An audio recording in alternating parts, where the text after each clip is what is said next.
your permission, can we start? Yeah, you can start. Sudarshan sir will This meeting is being recorded. 1 second, I'll just close the door.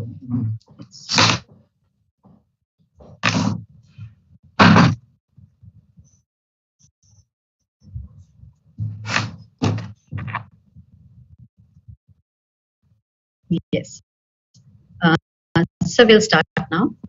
Yeah, a very good morning to one and all present in this 10-day virtual workshop on research methodology in social sciences, which is organized by the Internal Quality Assurance Cell of Bansangha's S.M. Shetty College of Science, Commerce and Management Studies. The workshop is sponsored by WRC's Indian Council of Social Science Research, ICSSR.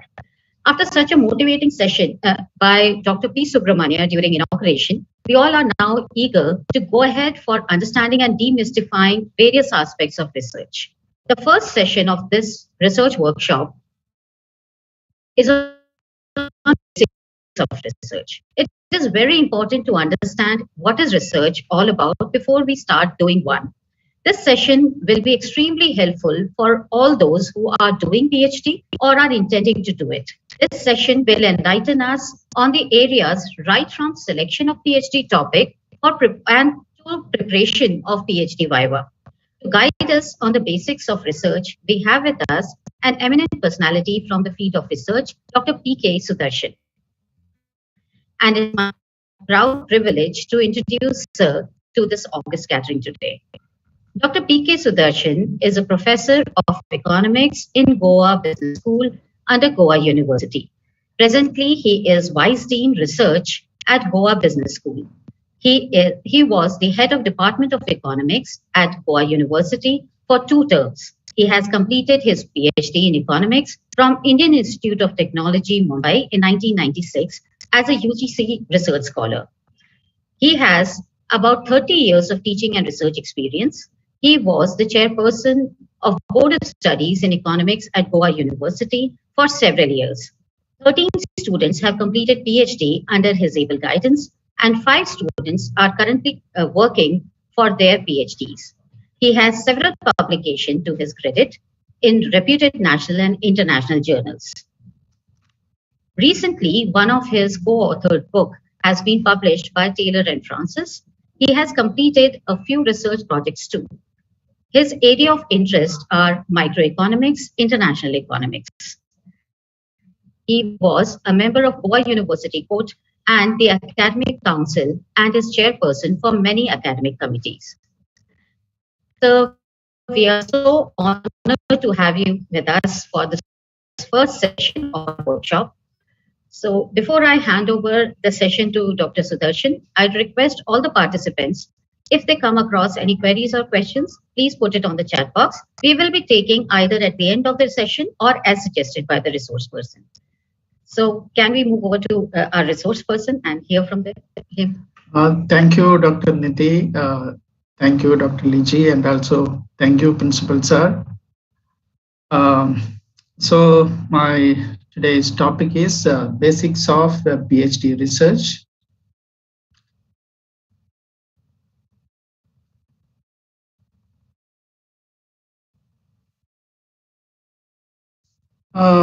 Let me tell you all that I'm just sharing my experience in PhD research. It's not based on any textbook or any paper published by someone, but my own experience in PhD research. When I say my own experience in PhD research, participants might think that experience at what levels. I count my experience at 3 levels. One is as a full-time PhD student at IIT Bombay. I was there as a UGC research fellow for 5 years. I have gained a lot of experience from my colleagues, from my friends, from my faculty members and all. I count that as one of the major experiences that I have received in the field of research. Secondly, as a research guide. As a research guide, I have completed successfully 13 PhDs, and some students are presently working for their PhDs. And that was a great experience for me. I have learned a lot from my students. And also, I'm a member of a doctoral research committee. In Goa University, it is called DRCs, because every PhD student has to present their progress of their PhD to this research committee. So I've been in these committees more than 100 students over the years. So I got an opportunity to know what other students are doing, how they are pursuing their research, and how different people look at researchers, what are the mistakes they commit, and what are good things they do. All those things I could gather some information about all the things. Thirdly, my experiences as a PhD examiner in various universities and institutions in the country. I have evaluated perhaps maybe more than 100 theses. So I got to know how students or scholars in other institutions are doing research.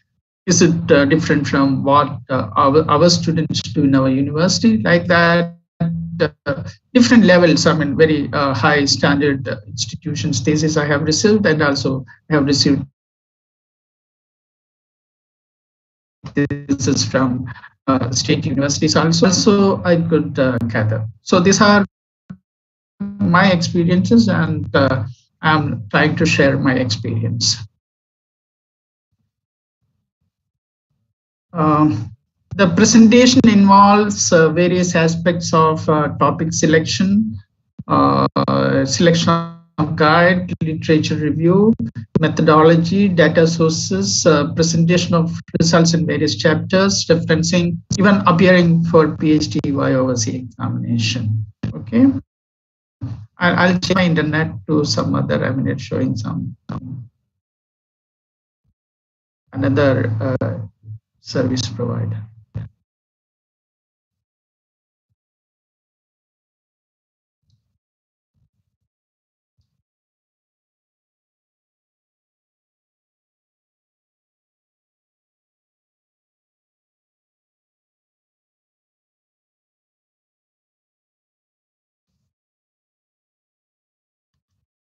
Okay, the first aspect which I'm going to discuss is topic selection. All of us know that topic selection is one of the important aspects in PhD research. How does one select the research topic? That's a very important question. Generally, we say that once the student selects a right topic, then PhD is half done. A wrong topic is selected means the student has to struggle with the topic, and he may face or he may confront with many problems, difficulties. So topic selection is very, very important. Generally, the guides expect the topic to come from the student. Rarely guides suggest any topic to the PhD students, because the PhD students are going to work with the topic for more than 4-5 years. So the topic should be from the area of her interest. That's the reason guides generally don't suggest topics to the PhD students. So then the question comes, what is meant by the area of research interest? What is meant by area of research interest? Each student or each scholar who approaches a university department or a guide should have an area of research interest. Area of research interest means the student should have good reading in that area. Student must have gone through at least 3-4 books or 10-15 research articles in that area. And he should be in a position to speak about the research area, research topic, at least for 10-15 minutes. That much knowledge he must have. Sometimes students come, and if you ask them, what's your area of interest? They say, sir, my area of interest is international economics. my area of interest is agricultural economics. Somebody has raised hand. I think. Yeah, excuse me, sir. Can you make it slideshow so that I mean the visibility of the slides are better? Okay. Yes. It's okay now? Yes, sir. Yeah. So the students should have some knowledge about the area in which the student is planning to do research. That's what we meant by area of research interest. Sometimes students come and we ask them, they say that, sir, we are interested in doing PhD in international economics or doing PhD in agricultural economics. But what happens if you ask them, what do you want to do, or what is your topic, or what do you know about this? They are blank. That means that is not actually the area of research interest. Okay. And another point which I want to make here is that better and easier to select a topic from an area where research has already been done.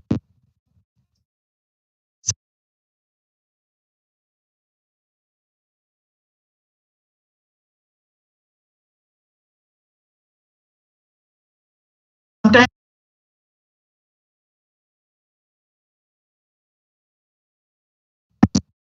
that the area of research itself should be entirely new. So once one student approached me and he wanted to do PhD, I asked him, what's your area of interest? Or what's your topic? He told me he wanted to do economics of rocket launching or economics of satellite launching. Then I asked him, why you want to do that? He said, sir, nobody has done PhD in that area. Then I told him, okay, you try to frame a research problem, you make some research questions and read around 4 or 5 articles in that area and come. So he did not come afterwards because he could not get any articles related to that particular topic, because that's not a researchable area in the framework of economics. So sometimes students select certain topics which they consider as entirely new, but what happens, that topic may not be researchable, or that topic may not have sufficient data, or it may not have enough theoretical background. In that case, their research would not get progressed. So as young researchers, it's always better to select a topic from an area where research has been done. The advantages are like this. A lot of research articles we can get from that area. So review of literature is easy. There are a lot of work has been done. So to find out research gap is easy. We come to know what are the data sources, what are the methodologies used in that area. So that helps the student to pursue PhD. Okay, so better not to go for an entirely new research area. Ideally, the area of interest of the student and guide should match. Okay, then only the student can expect some guidance from the guide. If area of interest of the guide and area of interest of the student are different, and if PhD is to be done with that particular guide, you may not be able to help the student much. So that should be kept in mind by the student. Now, what are the factors that determine topic selection? Obviously, the relevance of the topic. The topic should be relevant. It should be socially relevant. It should be relevant to our country. Now, as per NEP, National Education Policy 2020, the students are supposed to select topics which are of important to our country. That would help our country's policy making. So relevance is very important. Second one is researchable. Researchable means what? Short topic should involve a clear research question. It should have a clear research question. There should be a research question which is very clear. If such a research question is not there, that means the topic is not researchable. Topic should have a theoretical background. It means that topic should be having some theory in the relevant field. I mean, topic should be related to some theory in the relevant field. Otherwise, the thesis would not look very attractive. Then another aspect is that data availability and skills at the disposal. Whether data is available. Sometimes we select topic looks very attractive, but when students start actually doing the work, they find that data is not available. Then how to carry out the research questions, or how to find answers to the research question becomes difficult. Another important aspect is skills at the disposal. What are the skills that the student has?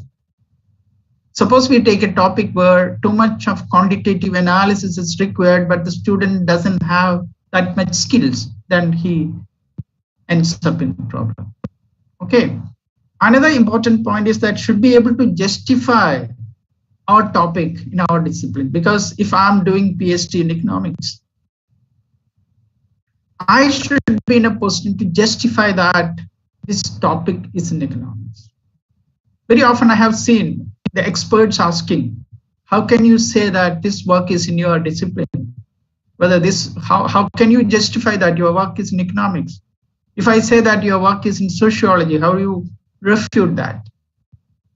So we should use concepts, tools, and methods that we use in our discipline so that we can justify that the topic is in our discipline. See, it's possible to do interdisciplinary research, but one should be very clear what are the disciplines involved. Sometimes students say that I'm doing interdisciplinary research, but they may not be very clear what are the disciplines involved in it. And we have to justify why we need an interdisciplinary research. So that should be clear to us, because this is the research problem, these are my research questions, and in order to answer these research questions or these research problems, I have to have the support of this discipline. So I'm doing interdisciplinary research.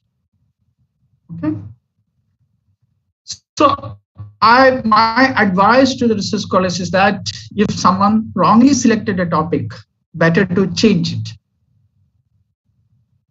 Suppose after already spent 6 months, 1 year, 1.5 years, and if research is not progressing, then better to change the topic and go for a new topic. I have seen scholars, they have changed their topic after 2 years, 2.5 years, and selected a good topic, have done very good PhD. Next one is selection of guide. Selection of guide. Selection of research guide is very crucial, very crucial. It's very, very important. Good guide is a must for a good PhD work. Now the question is, who is a good guide or who is not a good guide? All those things, all those issues come. Now let us see what are the factors that determine the selection of research guide. The first and most important factor is area of interest of the prospective guide. If I'm planning to do a PhD in international economics, I should select a guide who is working in the area of international economics. Suppose I'm interested in doing PhD in international economics, but I'm joining under a guide who is working in agricultural economics. Then we don't get much support from the guide. So area of interest of the prospective guide we have to see. And how do we know the area of interest of the prospective guide, or how do we know that the guide is good or whether the guide is not good? Or how do we identify, how do we determine the area of interest of the guide? So we can see his publications. Okay, the publication record of the guide would help to know us whether the guide is of a reputed person or what is his area of interest, etc. Okay, and also if we go through the publications, we also come to know the quality of the research output produced by the guide, where he has published his articles, whether these articles are published in high impact factor journals or not, or whether he publishes articles in highly reputed journals. Then we can see that this guide is good guide and he's producing good academic output, so it's better to join under him. And also by going through the publications, we come to know his writing skills. Writing skills are important because at the time of correcting the thesis and all, guides writing skills matters because guides help the student. Guides go through the thesis 3-4 times. So his editing skills, his writing skills are important. All those we come to know through the publications. And another important aspect is data analysis skills of the guide. Data analysis skills of the guides should be reflected in his publications. So if we go through the publications, we come to know whether he is good in quantitative techniques or not. And a research scholar, if he's interested in doing PhD with a lot of quantitative stuff in it, then should look for a guide who has better or good quantitative knowledge. That we can come to know from his publications. It's also better to know his association with academic bodies, institutions. In economics, we can see whether he is a member of Indian Economic Association, or whether he is a member of Indian Econometric Association, or whether he's a member of Indian Ecological Economics Association. That means his academic interest is wide and he knows people and he has connections and he has real research interest. All these help the research scholar by way of getting help from other institutions, getting data from other institutions, or getting help from other scholars in the field. Okay, and also it is better to see overall personality of the guide. The guide is an approachable person, good person, kind person. All these things matter. Sometimes person may be very good academically, but personality may not be that good, maybe very tough, not kind, all those things. So better you have an interaction with the students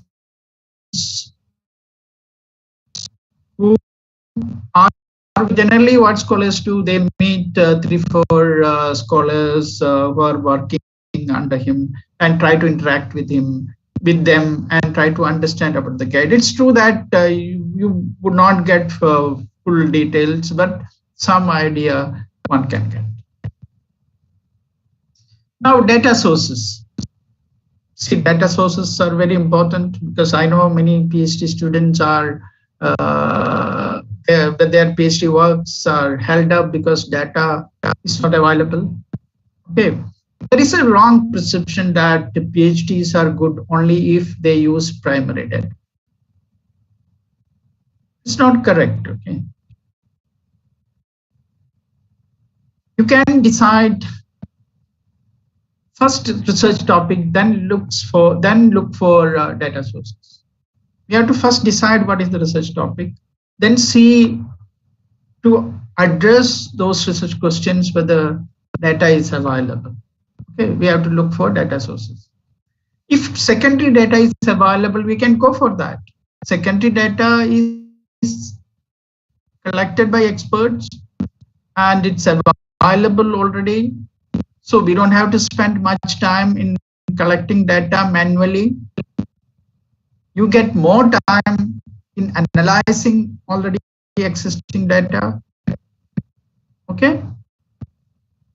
So secondary data is also good. If certain cases only primary data is possible, secondary data may not be possible. Okay? So go for primary data if secondary data is not available. I don't insist like that. I mean, that depends on the scholar. But what I would like to say is that there are a lot of secondary data available in subjects like economics and all. So that one can make use of if it's difficult to collect primary data. See, there are different sources of secondary data for economics, commerce, and management researchers. It includes World Bank, OECD data, WTO data, UN data, UNCTAD data, Comtrade data. Okay, there is Bloomberg data. These are all sources from the international level. Okay, and in Indian cases also we have a lot of data sources. Reserve Bank website gives a lot of data for economics researchers.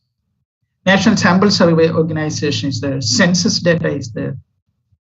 Annual Survey of Industry data is there. CMI Provost data is there. CMI Outlook is there. EPW database is there. Ministry of Commerce trade-based data are there. So there are a lot of data sources. There is national level family health survey data. Many students are doing research using that data. There may be many other sources of data too. So one can use those data which are readily available, and that may simplify your research process, because otherwise you have to spend around 6 to 8 months in data collection, going around and collecting that. If secondary data is available, and it should be from the relevant source, for example, here RBI, NSSO, Census, they're all reliable because these are all collected by government agencies, and we assume they are all reliable sources. Okay. See, and students who are young scholars who are doing PhD full time and they want to get employment in good companies and all, they can become expert in extracting secondary data. Okay, suppose somebody is using Bloomberg data, let them learn how to extract data. So some companies employ them. Okay, or suppose somebody is expert in extracting NSSO data, some research institutions employ them, or somebody is good in extracting ASI data and using it. That helps them to find job. And also your value in the research field will go up. Many people approach you to get inputs from you to know how to extract this data. And your strength as a researcher will increase if you are expert in extracting some data sources. Okay. So if you are using primary data, then make sure that you follow proper sampling procedure. Okay, and describe the same. When we evaluate this, we very often find that the students do not mention or do not explain what sampling procedures they have used. Okay, so better to use random sampling, because random sampling is good because it will have better statistical properties. But may not be possible always to have random sampling method to collect data. Okay, but if possible, that is better. See, sometimes students mention multi-stage random sampling method followed, but they fail to explain that properly. There may be multi-stage, but random sampling may not be there. Or there may be random sampling, but multi-stage may not be there. So if you are saying multi-stage random sampling, what are the different stages we have to explain in the thesis under the methodology chapter, and how or what random procedure followed, that should also be mentioned. Okay. Very often we find students using judgment sampling or convenience sampling. When we say judgment sampling or convenience sampling, we have to convince or we have to justify why we are going for judgment sampling or why we are going for convenience sampling. So what is the rationale behind that? That we have to justify in the methodology chapter. So go for a reasonable size of sample, and sometimes I have seen in DRC meetings, in our research meetings, some research DRC members suggest go for 600 or go for 800 sample size and all. It's not required according to me. See, around 380, 400, and a sample size should be sufficient. There are certain formula, there are certain menu-driven software where you can give your population size and it gives you sample size, but it varies between 380 to 400, 420 and all. Okay, so going for a huge sample size may not help you in research, because 400 can provide you almost all statistical properties required. See, if you are collecting primary data, try to collect quantitative information as far as possible. Quantitative information as far as possible. Quantitative information means what? For example, age, wage, income, experience, years of education, etc. These are quantitative variables. Because if you collect more quantitative variables, you can put these variables into statistical analysis, because age, wage, income, experience, etc. means you can use that for calculating mean, standard deviation, coefficient of variation, correlation, regression, etc. Okay, if it is qualitative data, it has limited statistical applicability, because nominal data, ordinal data, interval scale data, all of these have limited statistical properties. Though different people use, with nominal ordinal data, we can't use mean, standard deviation, or correlation, regression, etc. Correlation, I mean normal correlation, Pearson's coefficient of correlation we can't use, because nominal data won't support that, or ordinal data won't support that. So your data should match with your methodology. What methodology you are looking for, accordingly you should select data. Certain methodologies you use may be supporting only quantitative variables, then you should collect quantitative data only. So this all should go in a synchronized way. I mean, should see what methodology, what data, what objective, all are interconnected. Now, next one is selection of methodology. Selection of methodology. Okay. Selecting proper methodology is very crucial, isn't it? The strength of the thesis depends on the strength of the methodology. Okay. So generally statistical and econometric models are used, or it is better to use some statistical techniques or econometric models. So that gives your thesis more value. Sometimes you find this is just giving only tables, giving only percentages and many graphs. Because in that case, we are not doing any analysis. We are just observing. Graph means it helps you to observe data, observe pattern, and say something. But we are not doing any kind of hypothesis testing. If you want to do some kind of hypothesis testing, then statistical and econometric models are required.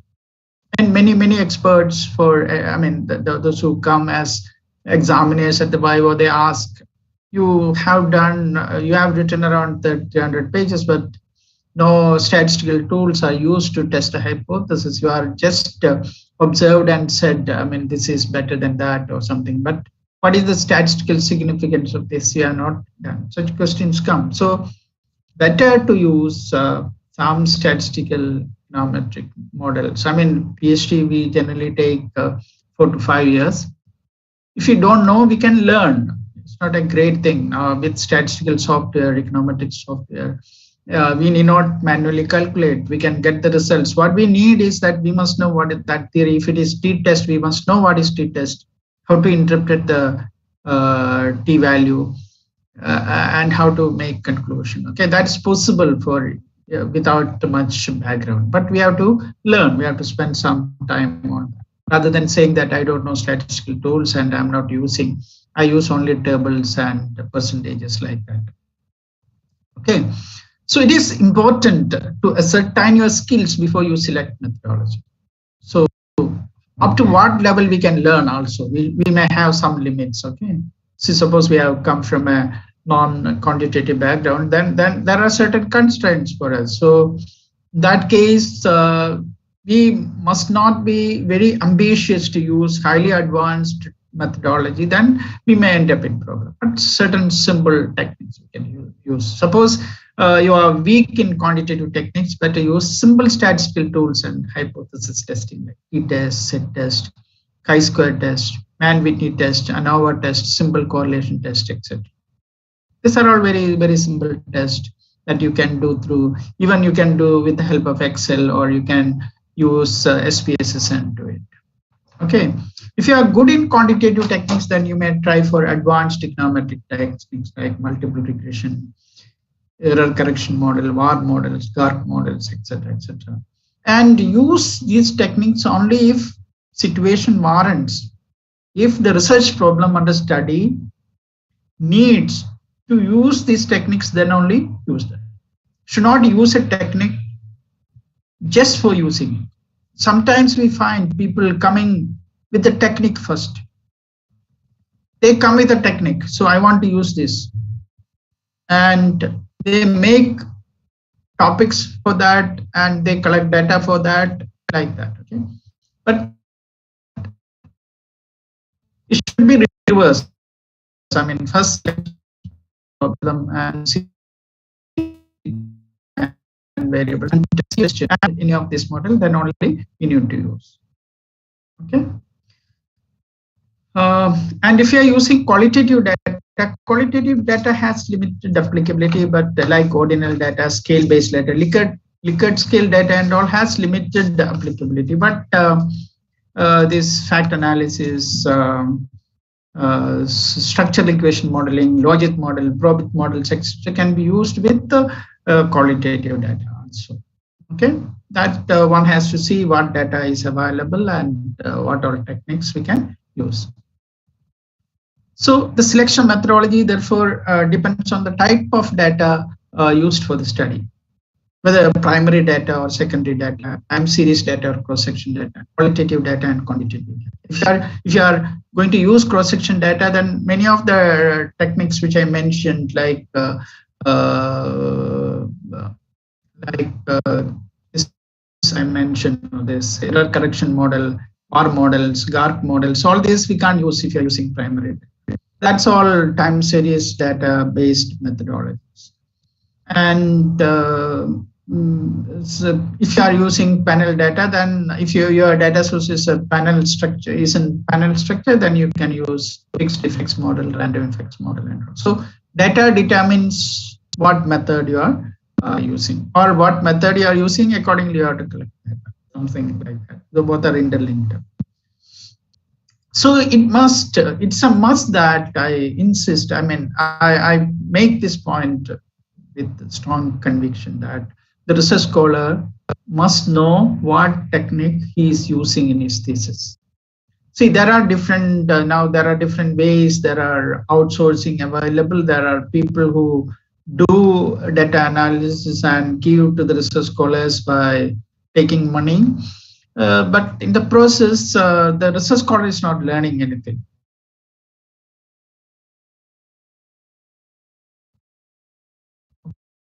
What techniques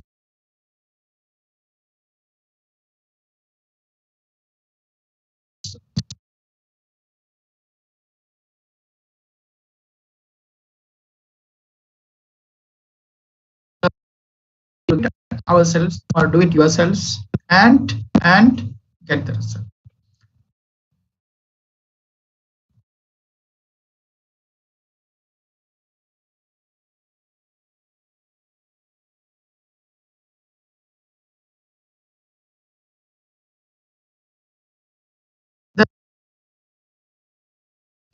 They might ask you what technique you have used and what does it mean, what data you used, what software used. If you don't know that, you can't talk to them, you can't explain to them. So that brings your confidence level. And even at the time of Viva, you will be too much scared because you don't know the technique which you have used. You have outsourced it. And you might be worried. If the expert asks in detail about all these, then the situation will be very bad. Okay, in front of others, our image will go down, right?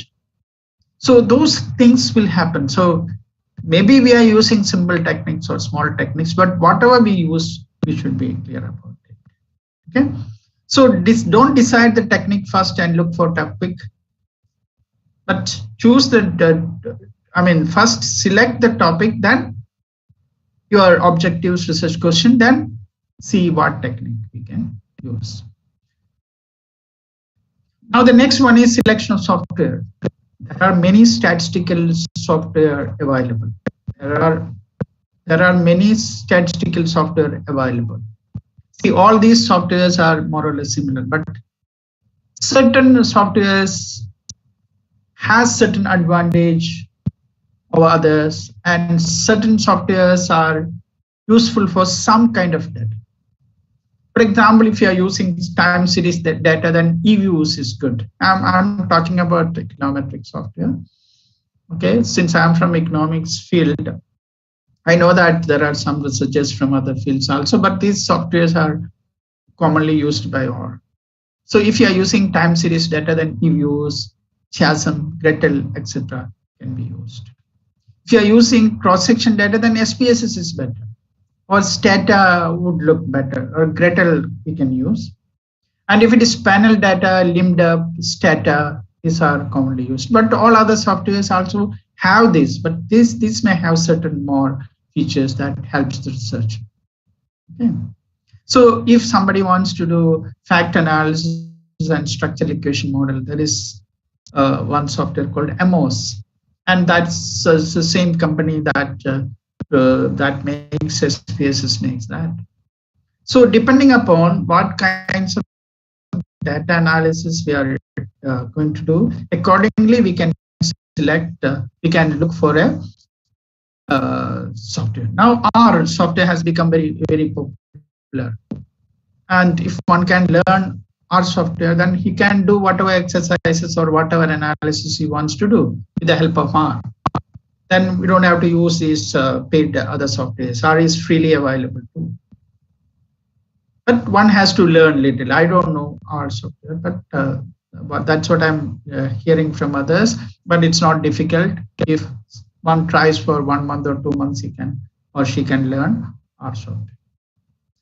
And this Gretel is a free software that's freely available, freely downloadable software. It has almost all facilities of all other software. So in our university, we use this Gretel to teach econometrics. Okay.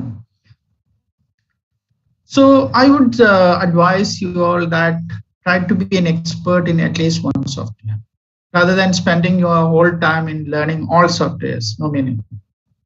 So try to be an expert, very good in one software, so that you can solve problems easily and you have expertise to deal with that software. If something is not working, you can easily figure it out because you have been using that. Because most softwares have the same function. So why to learn 2 or 3? One software you try to become expert. If you want to use, for example, if you know this SPSS, eViews won't be much difficulty. You can know a little bit, but focus on one so that you become expert on that. Okay. Most softwares are paid softwares. Okay. So you have to decide whether your university or college has access to it. Suppose eViews you want to use, it cost I think 7 lakhs or something. Suppose your college doesn't have subscription or your university doesn't have subscription to it, and then deciding to use that will be a problem. Mainly students are using pirated one, but we don't know when that company catches us and stops giving that facility. That is illegally we are doing, isn't it? So what is accessible, we have to use that. And also don't depend too much on other institutions, other colleges and all, because see, research means you should have much flexibility. If you depend on other college, then when you go there, the concerned person may not be there. Then they may say that no, principal's permission is to be sought. All those things, you waste a lot of time traveling there, spending time. So use the software which you can get easy access. So in that case, free softwares would be better. If your college has, then better to use that facility. That's good for college also. Then literature review. I'm not spending time on literature review here because there is a session coming in the afternoon on literature review. So I'll discuss at that time. Then, okay, so that we'll see that. Then hypothesis testing.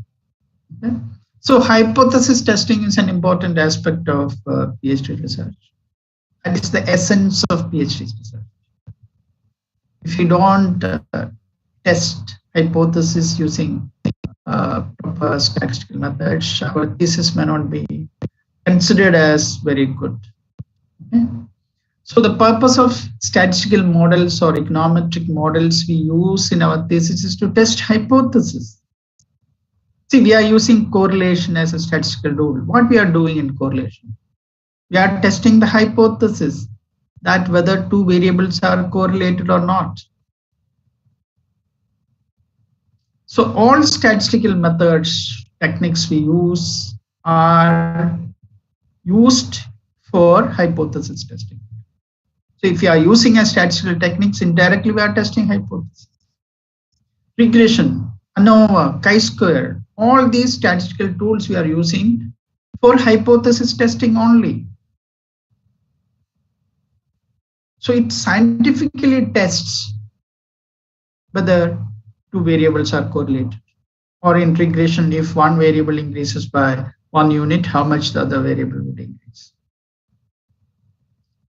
This hypothesis testing is required because we are following samples. On the basis of samples, we are going to generalize. Since we are using samples, we have to test statistically whether the sample we collected is supporting our hypothesis or not.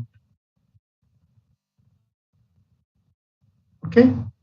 So correlation means we'll have two hypotheses. One is null hypothesis and other one is alternate hypothesis.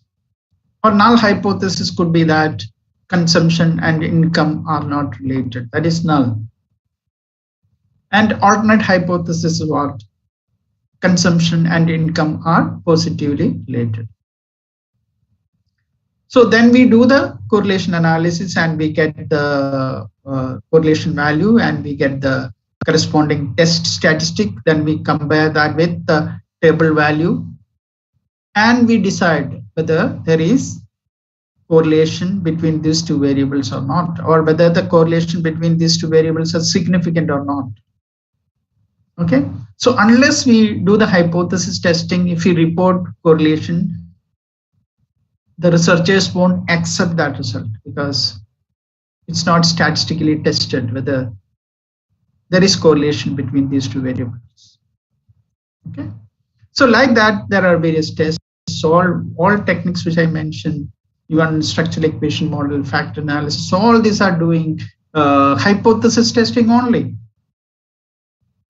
Okay, but we have to mention hypothesis because when you do correlation analysis, that software doesn't mention what is hypothesis, what is null, what is alternate. That researcher has to state this is null hypothesis, this is alternate hypothesis. So it is important to know what is null hypothesis, what is alternate hypothesis, how to state null hypothesis, how to state alternate hypothesis. It's all very simple things one can understand. And also we must know what is one-tail test, two-tail test. What is type 1 error? What is type 2 error? What is level of significance? Should have some idea of this. Okay, should have some idea of this. What does it mean? We should know. Then only we enjoy doing statistical analysis. Unless we know things, no, we don't enjoy doing that work. If we know, we enjoy. We sit hours. Okay. Then comes the thesis preparation. Thesis preparation. So this is also very important. What we do in terms of analysis, review of literature, data collection, and all becomes attractive when we present it properly. See, we have done good work. We have done a lot of things. We collected a lot of data, a lot of analysis we did. but presentation is not good. That means we don't get the appreciation that we otherwise deserve. Because the examiner is going through only the report, final report. If report is not properly presented or not being shown properly, then examiner doesn't know whether what you did, what all things you did. Suppose you did good statistical analysis, but you presented in a shabby way in tables without proper information, without proper column heading, or without proper row heading, without proper title, then whatever result you have got becomes, it's not presented properly. Okay. So I thought I would give a sketch of how to present your thesis. It depends. There is no hard and fast rule. Different people can look at different way. This is a model which I thought would work better, but somebody can say that, no, this is not good. This is better. I don't argue with them. This is what I think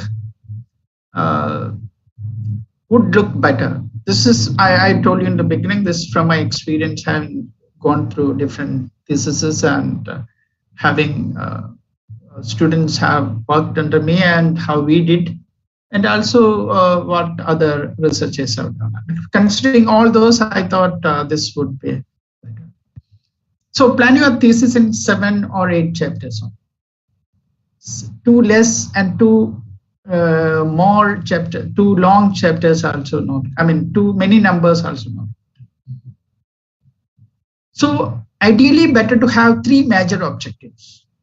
That's my thinking. Have 3 major objectives. When you state your objectives, don't state 10 objectives or 12 objectives. We can't fulfill 10, 12 objectives in a thesis because we have time constraint, we have resource constraint, many other constraints we are in. Okay, so 12 objectives and all, it's very difficult to fulfill. So have a 3 major objectives. Means 3 major research questions. And convert these 3 objectives into 3 main chapters without overlapping. Okay, so these 3 objectives can be converted into 3 main chapters that I'm coming.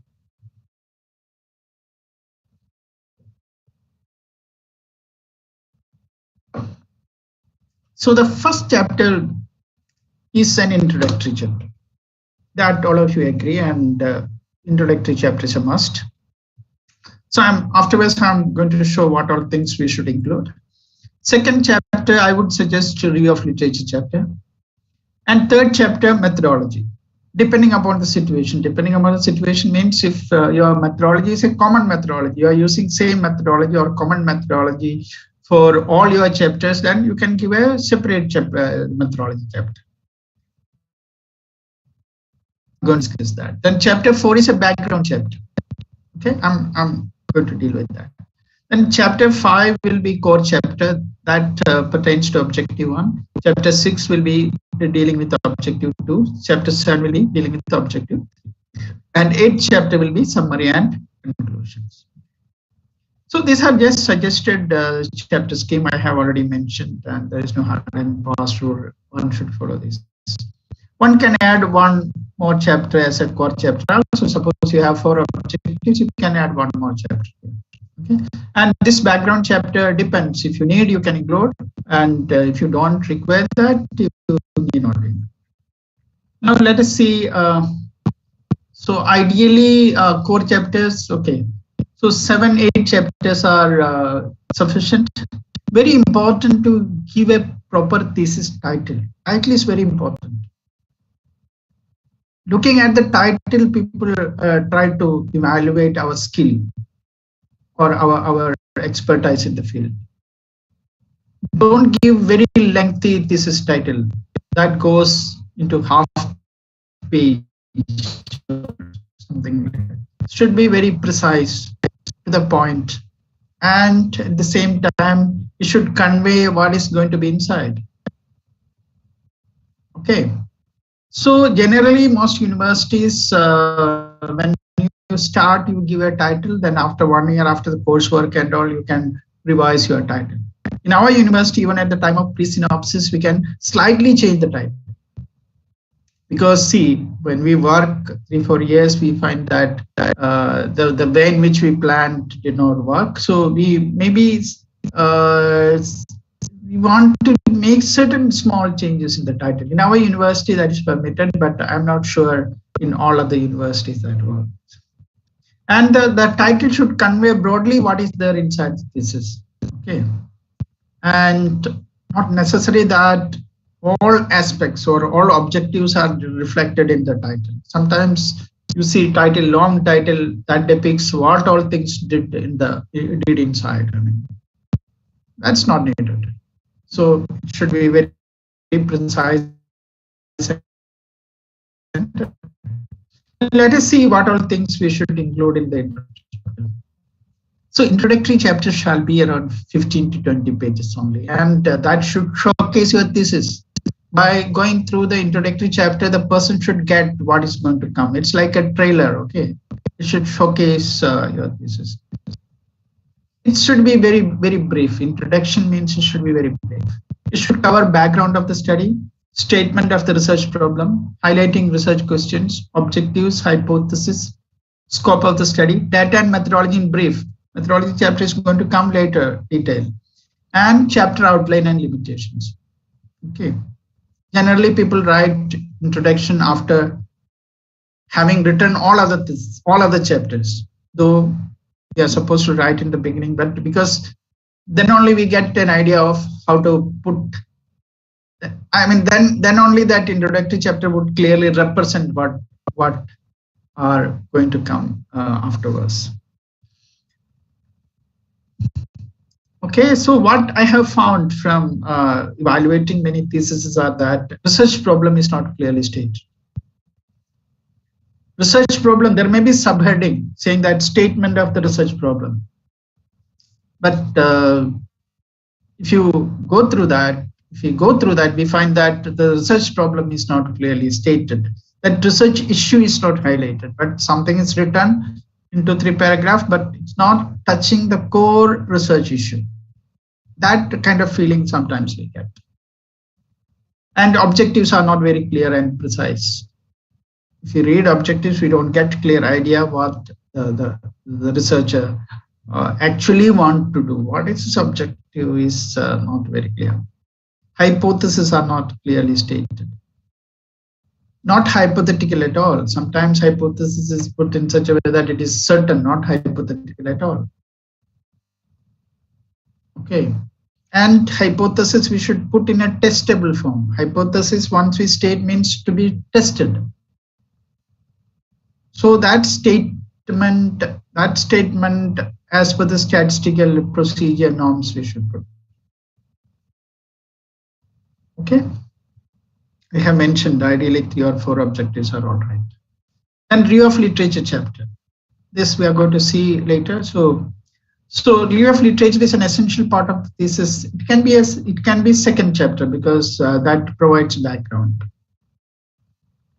So it's very important not to make this chapter a boring one. Generally, people say that reading review of literature chapter is very boring. Most examiners find it very boring to read review of literature chapter because it's not properly written. Okay, if it is presented thematically connecting various developments in the field of study, and if it's written like a story with proper sequence and coherence, then it's interesting to read. If it is somebody picked up some literature from somewhere and just fitted like this, no connection, nothing, then it's a boring one. So we should not make that boring. So we are going to see in the second session that ideally 25 to 30 pages is more than enough. Okay, and it should not be too much because literature is there a lot of, and some people want to make that thesis big one because people think making a big thesis means work is good.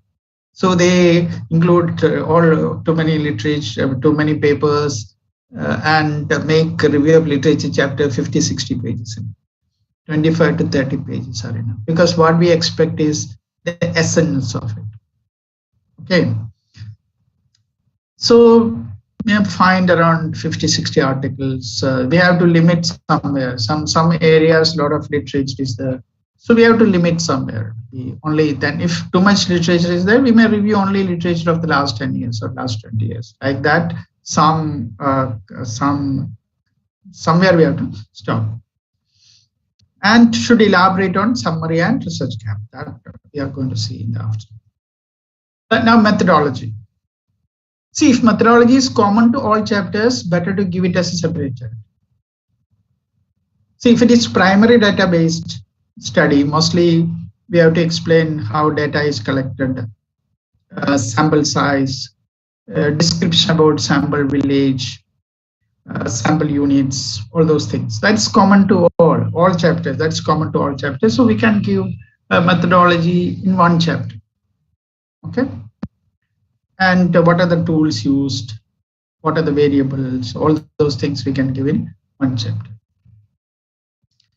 Methodology can be part of each chapter too. If you are employing different methodology for different chapters, we can give methodology in each chapter.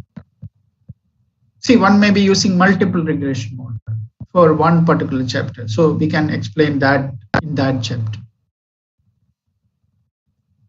Some may be using maybe structural equation. Some may be using GARP model. Then that can be explained in second chapter. Some may be using fixed effects, random effects model in another chapter. That can be explained in that chapter. Okay. Recently, I have got a thesis, and there I found the results and discussion one chapter only. And that chapter is divided into various sections, section A, B, C, D, F, G, and all. And I found it very, very messy, because not able to capture what they wanted to tell. So it could have been presented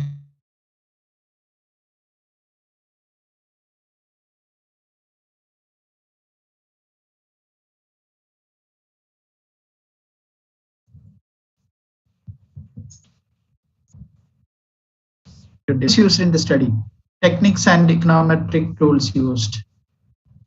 Want to say something? In between, we couldn't hear your voice. That's why. Just for a few seconds. 1 second or so. That's it. Okay. Okay. Yeah. So another thing which I wanted to mention is that when we explain statistical tools and all, we should not explain mean, standard deviation, correlation, etc. I have seen in theses they explain what is mean, sigma x bar by n, what is standard deviation, what is correlation. These are standard techniques that everybody knows, isn't it? No need to explain what is mean, what is standard deviation, what is correlation, what is regression. This everybody knows, so we should not waste our pages and time and energy to explain that in the thesis. If we explain that, means our value is going down by explaining that. But we can explain if something is new there. For example, a scholar is proposing a new index to measure poverty. He developed a new index, so he can explain that it's something new. Suppose somebody is doing PhD on financial inclusion, and suppose he developed an index to measure financial inclusion. He can explain that in the methodology chapter. Okay. And econometrics model. Econometrics model, it's a regression model, is common, but if you are using different variables, independent variables and all, and then we can present that model, because it's an entirely different one. Okay, so all those things we can explain, but we should not explain what is alpha, what is beta, and all. Alpha, beta, and all, it's all standard measures, and everybody knows that, or those who read this are supposed to know that. So we should not explain how we got alpha, how we got beta. Okay, we should not explain what is t-value, what is standard error, what is r-square, because all these are standard tools and standard measures. Now a background chapter. Background chapter is not necessary. In certain cases, we may require. Suppose this is on India-ASEAN FTA, Free Trade Agreement. Suppose that this is on India-ASEAN Free Trade Agreement. Then see, many readers would not know what is this India-ASEAN Free Trade Agreement, may not know what is Free Trade Agreement, all those things. So a background chapter would help readers to get some idea about what this free trade agreement is. So in the background, we can give WTO provisions regarding regional trade agreements, growth of regional trade agreements over the years. Okay, this we can show with some graphs, some patterns, and some simple analysis also we can do. But we don't expect much analysis in this chapter because this is to provide a background. Okay? So this will provide the reader adequate background of the study. Then he would be in a position to appreciate other chapters which are coming later. Sometimes we see 2-3 background chapters. That is not encouraged. See, background chapter should be very precise, only one chapter. Giving too many background chapters is very bad.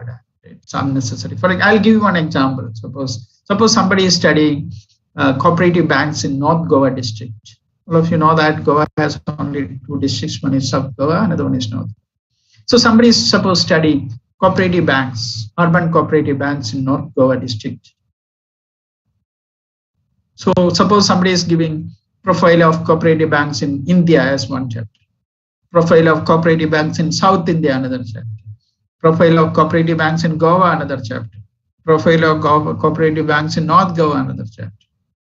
This is very funny. I mean, we should not do like that. Okay, maybe we can give one background of in one chapter we can give. I have seen. I mean that suppose somebody is doing state finance corporation. So it starts with the center, then comes to some other states, then comes to this state, then district. Unnecessarily we are wasting pages and without contributing anything, without any value addition, we are just filling already existing data, just putting in tables and wasting our time and energy. So I would suggest not to waste time and energy to provide chapter on profile too much. Profile on different aspects. Okay, and also profile on the state. For example, I'm giving somebody is studying banking in Goa. So it's a very customary.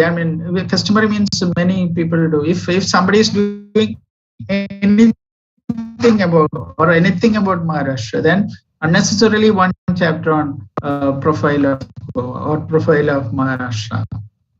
That means their geographical conditions, political conditions, different districts, per capita income, all those details. All these details are available in the public domain. We need not give that in the thesis because it may not be very relevant.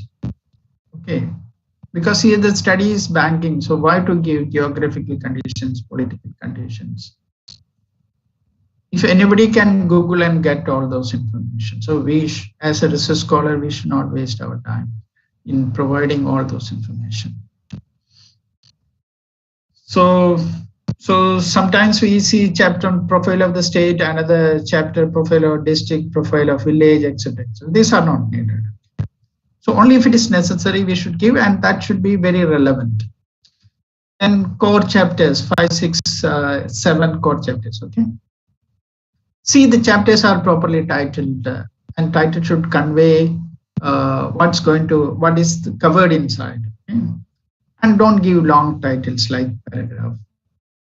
These are all very important. By seeing the title only, that we get the impression about this.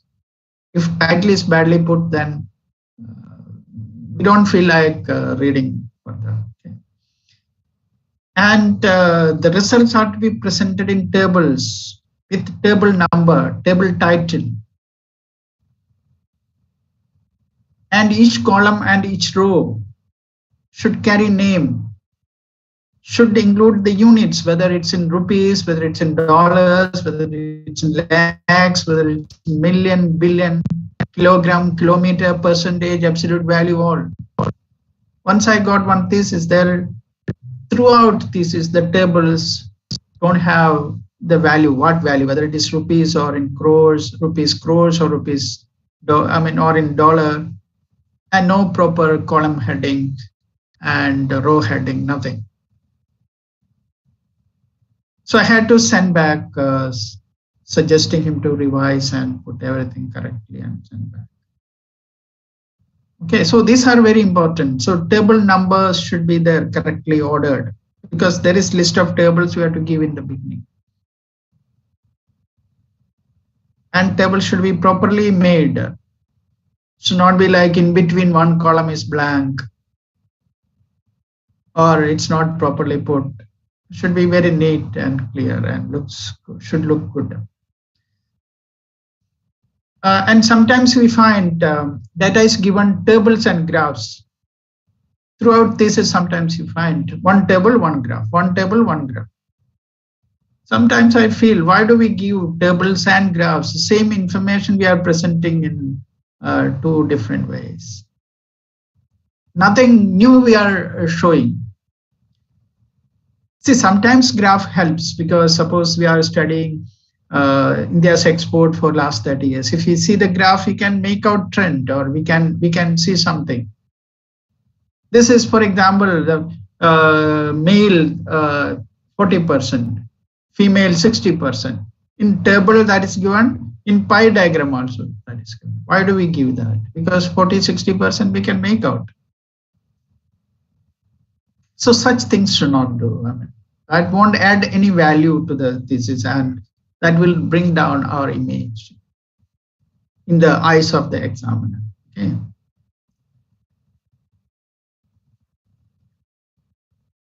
Okay. Then,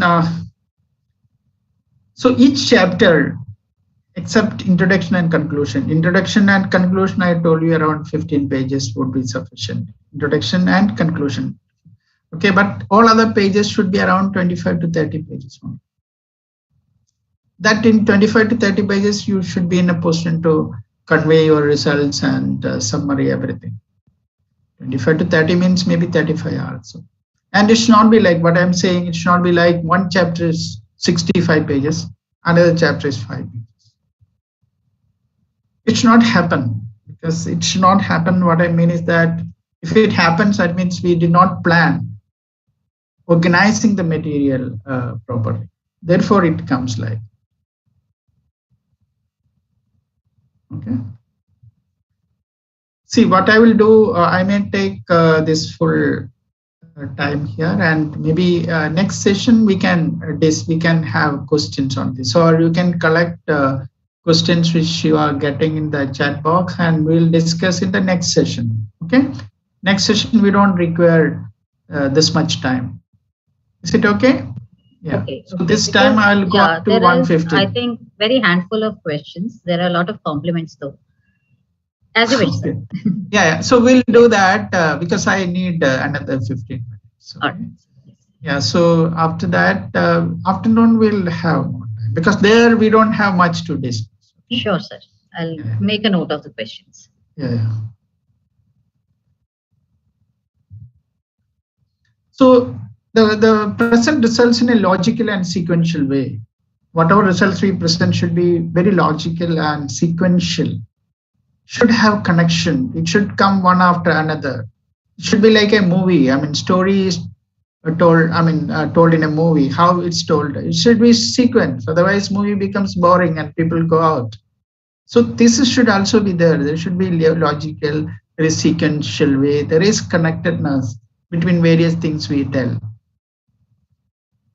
So if you are presenting regression results, specify whether you have mentioned t-values, standard errors, or p-values in the table. Sometimes regression results are shown, and some values are given. We don't know whether it is t-values, whether it is standard errors, whether it is p-values. So we have to specify values in brackets or values in parentheses, or p-values or t-values or standard errors. Otherwise, the examiner wouldn't know what is that.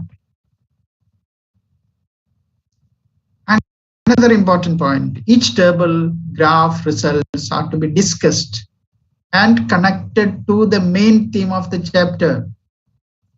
No table should be like hanging without any connection. So should not leave any of these unattended. A table there means you should be discussed. Not that give 5-10 tables, no discussion on it, and it's left to the examiner or whoever concerned to see what is inside. That is very bad. If you give a table, it should be discussed. What is there in the table should be made aware to the reader, and its implications should be brought out. So each result is to be substantiated with strong theoretical justification. See, result, anyone can get result. If we put our data in a software, we get result. Anyone can get. But how do we justify that result? So sometimes we say that they say that there is correlation between these two variables. Then if we, as examiner, if we ask, how do you justify that correlation? No, sir, this is what I got. That's not correct. We have to justify why there is correlation or why there is no correlation. We have to bring in theoretical inputs to it to justify our result. Okay. So as a researcher, it is our duty to defend our results. Okay. So that part is important. And give a short summary of each chapter. Suppose 30 pages I mentioned. So maybe at the end of each chapter, we can give a short summary, chapter summary. No need to conclude at that stage. Conclusion comes at the end. Conclusion we make on the basis of all research questions. After all research questions are addressed, we make conclusion. But we can give a short summary of things at the end of this chapter. So that would help the reader to get a grip of or a grasp of what has been discussed in this. And present each aspect in separate sections, because instead of continuously writing running matter, put 1.2, 1.1, 1.2, 1.3, each aspect, and that should be a separate aspect. That would be nice. And last chapter is findings, conclusions, suggestions, implications. Okay. Give only major findings as 12 to 16 points. See, I told you 3 major chapters of research objectives. So each objective, 3 to 4 findings would be fine. And these findings should be given in small paragraph. This is my idea. Okay? This is what I think would be better or would be helpful. So these points should be given. This should be a running matter in paragraph. It should feel that this came out from the discussion. Okay, when you discuss the results, some points emerge. Those points are presented as a summary, and this summary is 12 points or 16 points can be given as summary. So maybe 3-4 points from each chapter. I have seen PhD students giving 100 to 150 findings. If we go through those 150 findings, when we start and end, we don't get anything. That means what the student want to convey through these findings, we don't get any idea. Because 150 findings is not the finding we expect. Research findings means it's a major aspect based on your research questions. Okay? And if 150 findings means it's totally boring, and when we read more and more, we feel like we are going into more and more darkness. Instead of throwing light, it pushes into darkness. So based on the discussion, make major findings. Don't repeat what is given in the findings, in the discussion. From there, certain points should emerge. Okay? And from those further, that comes as conclusion. So your research findings should be related to your objective, research questions, and hypothesis. And conclusion chapter. Conclusions should come from your findings. Should not conclude something which is not related to your findings. Sometimes we find that students write in their conclusion certain things which not studied, was not part of the objective, but making conclusion. We should conclude only what we have found from our analysis. Okay, and 4 or 5 conclusions in 3-4 paragraphs are small paragraphs are enough, because that conclusion should be the final outcome, and it should have one-to-one relationship between objectives. You read objectives or research questions, or this was the research question, is the conclusion. Whether the question is addressed or not, we have to see. So before writing conclusion, we should write the objectives or research questions on the left side and write conclusions, whether it's properly addressed, whether all questions have been answered by doing the research work. Okay, then suggestions. Like that, suggestions should come from what you've studied. Should not make suggestions beyond the scope of study. Suggestions should be based on what we have studied. Should not make some suggestions. Okay, that's none of our business to make suggestions randomly without looking into what we have studied. What we have found out, on the basis only we can make suggestions. We should not make just any suggestion to anyone. Sometimes we see the suggestions which are not part of the study and not relevant also. Okay. Don't make 30-40 suggestions. 4 to 5 good suggestions are fine. Okay. 4 to 5 good suggestions are fine. Who are we to give 30-40 suggestions? PhD is a small work. And PhD is a learning process, first of all. And we should not make too many suggestions. Then limitations. Very often I have found limitations are put wrongly. Since there must be a subheading called limitations to be written, if limitations are not there, some examiners ask why you have not put limitations. So sometimes randomly put limitations without, they are not limitations only, but it's put as limitations. See, for example, suppose studies on urban cooperative banks in India, in Goa. That's the study objective. That researcher wanted to study only urban cooperative banks in Goa. But in limitation, sometimes you find we could not study urban cooperative banks in other states. It's not a limitation because that was not part of the study. So what is limitation? We have to identify. We should not put limitation in such a way that we could have studied. Then the examiner can ask, or the examiner while writing the report asks, sometimes he says that this is the limitation. Suppose that could have been done. The examiner can ask you do that and submit again. So limitations are, suppose you say that data is not available beyond this period, or this is not accessible. Okay, now, for example, you can put due to COVID, we could not conduct a field survey. That is a limitation. Okay, during that time. So limitation should be actual limitation, should not put just for sake of it. And referencing, follow style and all that, okay, you can prepare. There are different softwares which help you to do referencing. So in the beginning only you select those software. I don't know exactly what, but there are different softwares and you can select that. So in the beginning only you start entering your works. Now so many Grammarly and all, not Grammarly, Mendeley. There are some softwares. It gives you perfect the style of citation, and so you can do that from the very beginning, so that at the end you have your references ready. Another point which I want to make here is that sometimes I find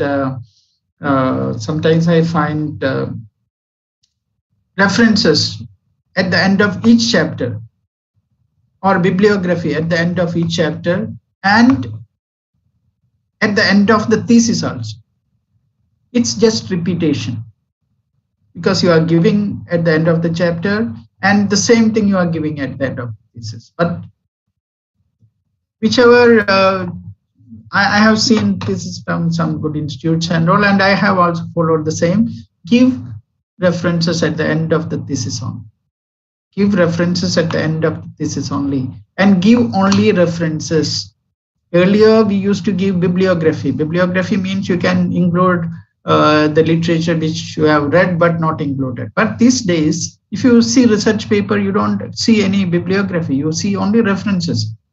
So whatever you have cited in the thesis, that only you include, or whatever you have cited in the research paper, only that you include in the references. So better to give only at the end. So how to put and all this I am going to show in the reference, in the afternoon session. Okay. So language skills and academic writing. Academic writing is very important, and you know that it's different from journalistic writing. Need special training in academic writing. So these days you find that there are many workshops conducted for academic writing. Even many publishers, journal publishers are having webinars how to do academic writing. They help how to write and how to do all those things there. It's available, you can do that. And should have a plan to improve language skills along with your PhD program. Once you register for PhD program, if you are not very good in language, then try to improve that. Pay some attention to learn academic writing. When you read a research article, try to understand how they are writing, what kind of style they are using, and what kinds of words they are using, what are the terms they are using. Try to have a special attention to it. Then you learn, okay? And we can learn a lot from our PhD supervisor. So submit your work regularly to the supervisor and get it checked. See, when I was doing PhD, I have learned a lot from my supervisor. He used to edit very, very nicely and give back. And I correct and give back. Again, he edits and gives back. That way we try to learn the writing skills. Okay, these are all learning by doing. By birth, we don't get all these skills. So we have to get trained, and we have to practice, and thereby we get some idea. So learning academic writing is a process. It's a process of learning by doing, okay? Read more and more research papers, have to read between lines, and workshops on academic writing organized by reputed institutions and agencies. So there are Grammarly software which you can use. If your college is subscribing well and good, it's not very costly. You can ask your college to subscribe Grammarly, so you can do the spell check, grammar check, everything it does. Okay, it helps us to produce good research articles, because when we send the research article, if our language is very poor, the first site only they send back saying that they won't say that your language is bad or this, that. They will say that no, your article is not suitable for our and send back. Okay, and also when you write thesis and all, don't elaborate too much. See, we should respect our audience. Who is going to read your thesis? Your thesis is going to be read by the people of your standard only, or higher standard. So we need not teach them. So in thesis writing, research paper writing, we should not repeat. We should not say that is, in other words, and all not required. Because in research article writing, space is very important. So we should not, once if we can express our idea in one sentence instead of 4 sentences, that one sentence is preferred, because that saves space. Okay? So that we should keep in mind. We should not elaborate too much. Okay. Then plagiarism test, you know that there are different plagiarism test software. So should avoid plagiarism. I have seen that research scholars are too much scared of plagiarism test. They are worried about plagiarism. Nothing to worry. I mean, if you are using, if you are writing your thesis in your own words or in your own language, if you are writing by your own, nothing to worry at all. Plagiarism won't come at all. Okay. Only in certain subjects, certain terms are captured, but there is limit up to 10% and all. So up to 10%, there is no issue. So mostly it won't exceed more than 10%. So don't keep too much attention towards that. Write in your own words. revise it, correct it, and then if you go ahead like that, you won't face any problem in plagiarism test. Okay, there are different softwares available. You can check, and when if you find some plagiarism, you can correct it also. I mean, paraphrasing and all you can do. Now, publishing. I mean, it's that it's very important to publish your articles in journals, but keep in mind that don't send your journals. I mean, don't send your work, which is very important, your hard work, to a predatory journal, paid journal, bad journal, because your works go waste. I know that it's quick yielding, you get your article published quickly, but in the long run, it may not benefit you, it may not help you. And suppose such a bad article or published in an article, not bad, article may be good, but published in bad journal. And if that is there in your biodata, may bring down your value. So keep those things in mind. So send only publications to good journals so that you get credit.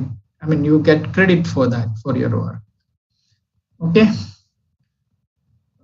So that is okay. This is something about, these are the good publishers where you should look for: Elsevier, Science Direct, Emerald, Sage, Taylor and Francis, Wiley, Springer, Cambridge Public, Oxford. I know that, I mean, it's not easy to get papers published in this, but I'm just informing if those who are interested should try in this to publish. Then preparing for YOC examination. I'm finishing in 2-3 minutes, okay? Dr. Nidhi? Yes, sir. Yes. 3 to 3 minutes. Yes. Now, preparing for YOC examination, this is the last. So I mentioned at the beginning, I mean, while introducing, it was mentioned starting from selection of topics to Viva, so I should finish this also.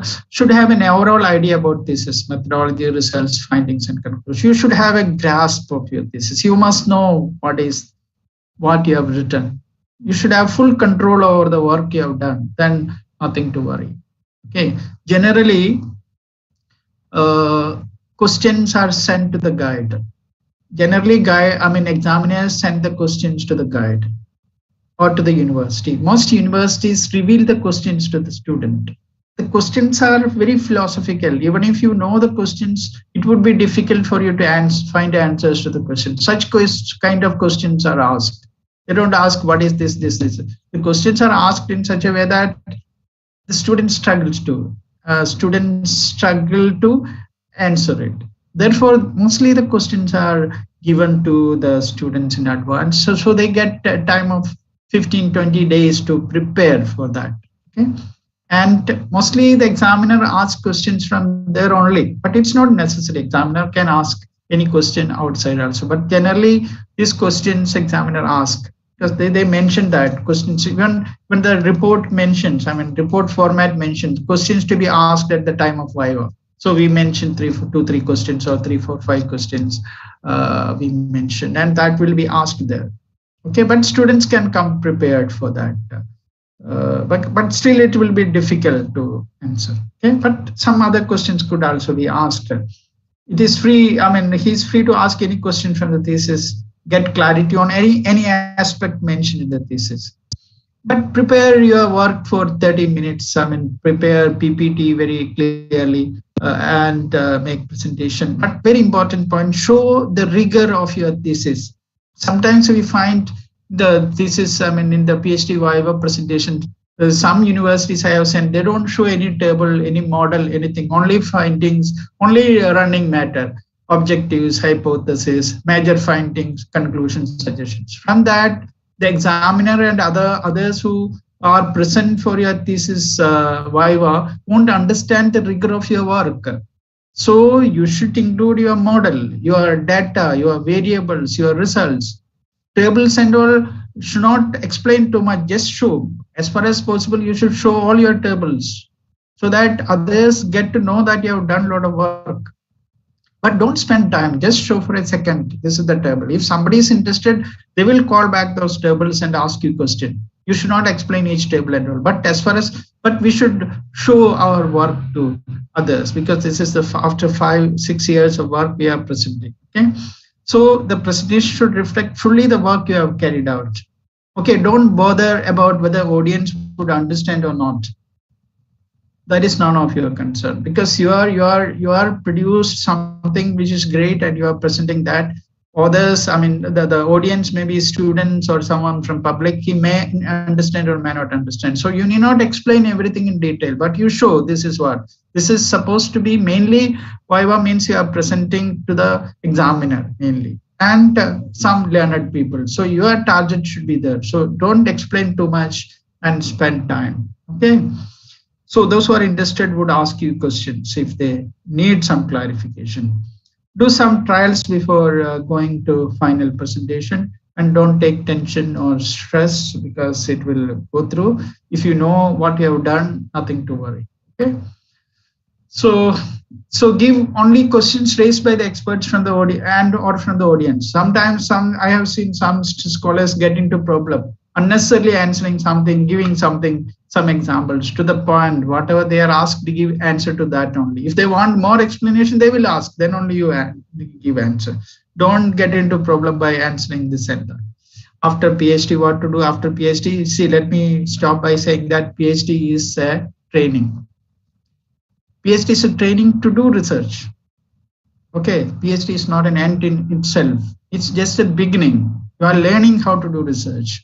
So that we examiners keep in mind always. If you strictly go by what students have done, PhD award of PhD will be difficult. But we know that it's a learning process. Okay, this is a learning process.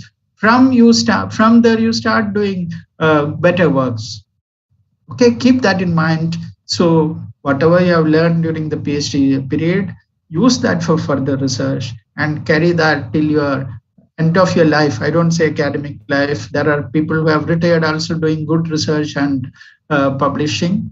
Okay, so it's just a beginning. It's just a beginning, and you have to work hard. So most important thing during the PhD is what you learn. How you learn collecting data, how you learn review of literature, how you learn the data analysis, and whether you have all those skills at the end of the PhD. That is the outcome from the PhD work. Okay, thank you very much. I'm stopping. I stop. Yes. Thank you very much, sir. In fact, there are many questions also, and a lot of people are asking for, because this presentation was so full of content, and right from, selecting the topic, selecting the guide, data sources, process of collecting, analyzing, then chapterization, and you have dealt with each chapter very much in detail. A lot of questions are there. So I request to all the participants, please understand that we are going YouTube live, and you can access it, the recording of today's session at any time on YouTube. I think a lot of things are there, and it is actually we all are too eager to join the next session now, which is on review of literature. Yeah. So next we can discuss next session. Yes. Thank you very much for such informative sessions, sir. And I think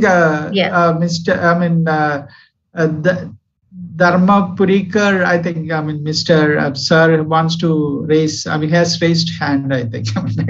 We'll see in the afternoon, sir. Yes. We have shared your YouTube link already in the chat box, and whatever questions we are having, you can share it again, and we can take it up in the next session. So okay. So see, I'll try to answer whatever questions possible for me to answer, because would you like to answer it now? No, after in the next session, right? Next session. Okay. So as we all know that our next session will start at 2 p.m. sharp, and it is on review of literature, critical reading and review, and finding gaps. So it will be a very informative session, and we are looking forward for it, sir. So so Liji ma'am and Sudarshan sir, with your permission, can we conclude the session? Right. Yeah, sure. Yeah.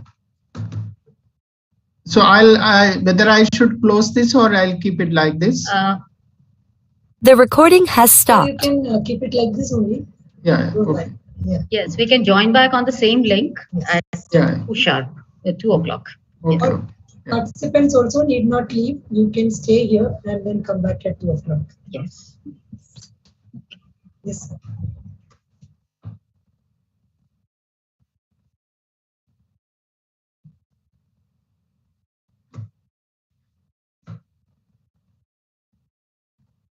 So we can keep it on, and you can come back at 2, and we can start. Yeah. So I'll just keep my next slide ready here. Yes, sir. Oh, great. Next PPT.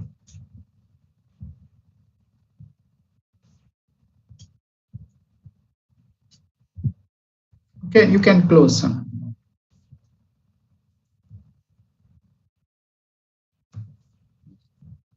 So you can close. I mean. You can stop sharing, sir, if you want. Okay.